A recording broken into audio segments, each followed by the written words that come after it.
भाई जो गुरु वचन पे डट के कट गए फंद 84 के।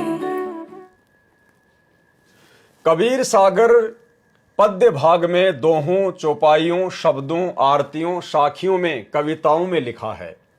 जहां जहां प्रमाण के लिए वाणी आवश्यक थी वहां वहां वाणियों को लिखकर ग्रंथ की यथार्थता को बनाए रखा है। वाणियों में गूढ़ रहस्य छुपे हैं।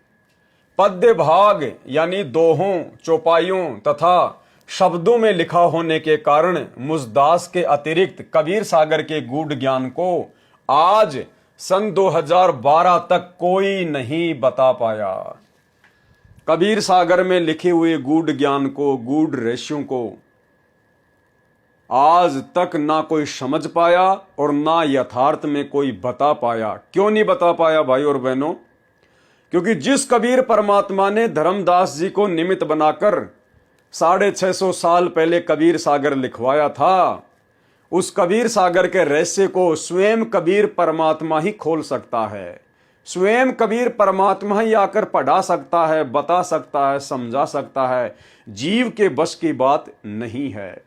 तो आज स्वयं धरती पर सतगुरु रामपाल जी के रूप में कबीर परमात्मा प्रकट हैं और उन्होंने कबीर सागर के गूढ़ रहस्यों को समझाया है। इस कबीर सागर का सरलार्थ पुस्तक में उस रहस्य को मक्खन की तरह निकालकर ऊपर रख दिया है। आप जी इस पुस्तक को पढ़कर दांतों तले उंगली दबाओगे। अब उस अनमोल अमृत ज्ञान को आसानी से समझकर ज्ञान की घूंट पीकर जन्म मरण का रोग समाप्त करवाओगे। जिसका नाम सागर है उसकी था अर्थात अंत पाना कितना कठिन है। इसी प्रकार परमात्मा के दिए ज्ञान को जानना खाला जी का घर नहीं है। स्पष्ट कर दिया गुरुदेव ने कि कबीर परमात्मा के द्वारा दिए गए ज्ञान को समझना, जानना कोई खाला का घर नहीं है, यानी इतना आसान नहीं है।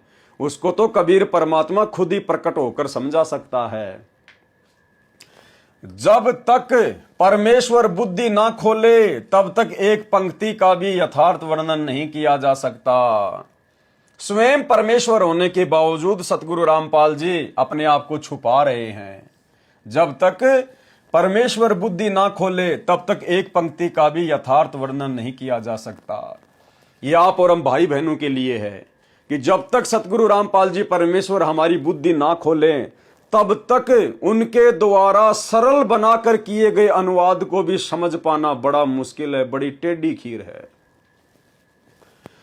परमेश्वर जी ने अपनी अपरंपार कृपा की है जो कलयुग के प्राणियों पर रहम है। यानी भाई और बहनों, गुरुदेव भगवान ने आज जो विशेष जो रजा की है, जो कृपा की है, कबीर सागर के गूढ़ रहस्यों को सरल करके, सोर्ट करके 650 पेज का एक नया कबीर सागर का जो सरलार्थ बना दिया है, ये हम कलयुग के तुच्छ बुद्धिजीवियों के ऊपर कबीर परमात्मा सतगुरु रामपाल जी भगवान की विशेष मेहर है, विशेष रजा है। परमेश्वर जी ने अपनी अपरंपार कृपा की है जो कलयुग के प्राणियों पर रहम है। आप और हमारे ऊपर रहम किया गुरुदेव भगवान ने। परमेश्वर कबीर जी ने कहा है कि गुरु बिन काहू न पाया ज्ञाना, जो थोता बूझ छड़े मूड किसाना। गुरु बिन वेद पढ़े जो प्राणी, समझे न सार रहे अज्ञानी। अब भाई और बहनों, अगर इस वाणी के आधार से यदि हम विचार करें, चिंतन मनन करें, तो हमें पता चलेगा कि ये वाणी आप और हम जैसे तुच्छ बुद्धि जीवों के लिए है। ये वाणी सतगुरु रामपाल जी परमेश्वर जी के ऊपर लागू नहीं होती है। वाणी में क्या कहा गया है? गुरु बिन काहू न पाया ज्ञाना, यानी गुरु के बिना किसी ने भी ज्ञान प्राप्त नहीं किया, कोई भी सदग्रंथों को नहीं जान पाया। जो थोथा बुस छड़े मूड किसाना, अनाज निकालने के बाद में छिलकों को कूटने से अनाज नहीं निकलेगा। गुरु बिन वेद पढ़े जो प्राणी, और समझे न सार रहे अज्ञानी। यानी गुरु से सदग्रंथों को पढ़े बिना, गुरु से वेद, गीता, कुरान, पुराण, बाइबल को पढ़े बिना हम कभी भी उसका सार नहीं निकाल सकते। ये वाणी आप और हमारे लिए है, हमारे पूज्य गुरुदेव भगवान पर लागू नहीं होती है। क्योंकि पूज्य गुरुदेव भगवान सतगुरु रामपाल जी ने जिस नेक आत्मा को अपना मुंह बोला गुरु बनाया है वर्तमान में, 17 फरवरी 1988 को आदरणीय राम देवानंद जी को जो अपना मुंह बोला गुरु बनाकर एक लीला की है, एक भूमिका निभाई है भगत की। भाइयों और बहनों, आदरणीय राम देवानंद जी अक्षर ज्ञान रहित थे, वे अनपढ़ थे, एक भी दिन स्कूल नहीं गए, उनको अक्षर ज्ञान नहीं था। उन्होंने ना कभी वेद पढ़े, ना कभी गीता पढ़ी, ना कभी कुरान पढ़ी, ना कभी बाइबल पढ़ी। तो ऐसे अनपढ़ अक्षर ज्ञान रहित गुरु से सतगुरु रामपाल जी परमेश्वर जी ने कौन से दिन वेद पढ़े, कौन से दिन गीता पढ़ी, जो सतगुरु रामपाल जी परमेश्वर जी ने मात्र उनकी 6 साल तक संगति की और उसके बाद में इन्होंने पूरे विश्व के शास्त्र पढ़ा दिए। यानी सन 1988 में सतगुरु रामपाल जी ने आदरणीय राम देवानंद जी को अपना मुंह बोला गुरु बनाया, उनसे नाम दीक्षा ली लोक दिखावे में। और 1993 में सतगुरु रामपाल जी सत्संग करने लग गए थे। भाइयों और बहनों, आदरणीय राम देवानंद जी अनपढ़ थे। संत रामपाल जी ने उनसे ना कभी वेद पढ़े, ना गीता पढ़ी, ना बाइबल, ना कुरान। और वाणी क्या कह रही है? गुरु बिन वेद पढ़े जो प्राणी, समझे न सार रहे अज्ञानी। तो सतगुरु रामपाल जी परमेश्वर जी ने कौन से दिन अपने मुंह बोले गुरु आदरणीय राम देवानंद जी से वेद पढ़े, गीता पढ़ी, कुरान पढ़ी, पुराण पढ़े? कौन से दिन? एक भी दिन नहीं पढ़े।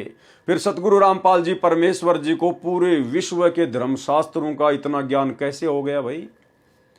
क्योंकि वाणी में एक शब्द है भाई और बहनों, अगर आपने ध्यान दिया हो तो, गुरु बिन वेद पढ़े जो प्राणी, ये प्राणी शब्द है। प्राणी यानी जीव। आप और हम है प्राणी, आप और हम है जीव। यदि कोई जीव, यदि कोई मनुष्य गुरु के बिना वेद, गीता, कुरान, पुराण को पढ़कर समझना चाहेगा तो वो जिंदगी में नहीं समझ पाएगा। लेकिन खुद परमात्मा यदि एक प्राणी की भूमिका करे, खुद कबीर भगवान यदि एक जीव की भूमिका करे, एक मनुष्य की भूमिका करे, तो उसके लिए ये वाणी लागू नहीं है। तो सतगुरु रामपाल जी परमेश्वर जी कोई प्राणी नहीं है, कोई आम व्यक्ति नहीं है, कोई मानुष नहीं है। इसलिए इनको गुरु बनाकर वेद, कुरान, पुराण, गीता आदि पढ़ने की आवश्यकता नहीं थी और ना है। इन्होंने अपना मुंह बोला गुरु मात्र आदरणीय राम देवानंद जी को इसलिए धारण किया। यदि आज सतगुरु रामपाल जी अपना गुरु नहीं बनाते तो लोग कहते कि सतगुरु रामपाल जी ने कौन सा गुरु बनाया है जो गुरु बनाने की आवश्यकता है। सतगुरु रामपाल जी ने किसको अपना गुरु बनाया है जो हमें भी गुरु बनाने की आवश्यकता पड़ेगी? संत रामपाल जी को। हम आम प्राणियों को भक्ति मार्ग पर लगाने के लिए सतगुरु रामपाल जी परमेश्वर जी ने इस प्रकार की भूमिका की है। अन्यथा अनपढ़ गुरु का शिष्य आज पूरी दुनिया को धर्मशास्त्र सिखा रहा है। ईसाइयों को बाइबल का ज्ञान नहीं, हिंदुओं को वेदों का ज्ञान नहीं, मुसलमानों को कुरान का ज्ञान नहीं, और वो ज्ञान सतगुरु रामपाल जी परमेश्वर जी ने खोल के रख दिया, पहली कक्षा का कायदा बना दिया वेदों को।